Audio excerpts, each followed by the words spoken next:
ಇಂದು ವರಮಹಾಲಕ್ಷ್ಮಿ ಹಬ್ಬ. ಈ ಹಿನ್ನೆಲೆಯಲ್ಲಿ ಜಿಲ್ಲೆಯ ಕೊರಟಗೆರೆ ತಾಲೂಕಿನ ಗೊರವನಹಳ್ಳಿ ಮಹಾಲಕ್ಷ್ಮಿ ದೇಗುಲದಲ್ಲಿ ವಿಶೇಷ ಪೂಜೆ ವ್ಯವಸ್ಥೆಯನ್ನ ಮಾಡಲಾಗಿತ್ತು.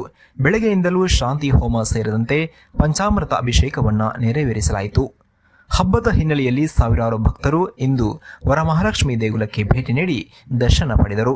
ಸುಮಾರು ಗಂಟೆಗೂ ಹೆಚ್ಚು ಕಾಲ ಸರತಿ ಸಾಲಿನಲ್ಲಿ ನಿಂತು ಭಕ್ತರು ಮಹಾಲಕ್ಷ್ಮಿ ದರ್ಶನ ಪಡೆದು ಪುನೀತರಾದರು. ರಾಜ್ಯದ ವಿವಿಧೆಡೆಯಿಂದ ಹಾಗೂ ನೆರೆಯ ಆಂಧ್ರಪ್ರದೇಶದಿಂದಲೂ ಭಕ್ತರು ಬಂದು ದರ್ಶನ ಮಾಡಿದರು. ದೇವಿಯ ದರ್ಶನಕ್ಕೆ ಬಂದ ಭಕ್ತರಿಗೆ ದಾಸೋಹದ ವ್ಯವಸ್ಥೆ ಮಾಡಲಾಗಿತ್ತು.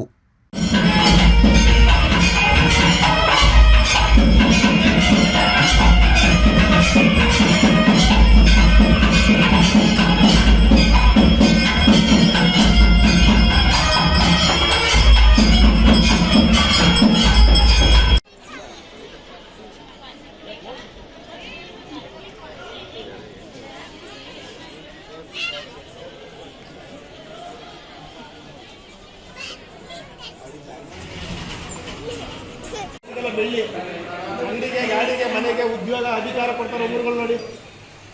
ಮನೆಗೆ, ವ್ಯಾಪಾರಕ್ಕೆ, ಉದ್ಯೋಗಕ್ಕೆ, ಧನ ಪ್ರಾಪ್ತಿಗೆ, ಧನ ಪೂಜೆ ಮಾಡ್ಕೊಡ್ತಾರೆ.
Thank you.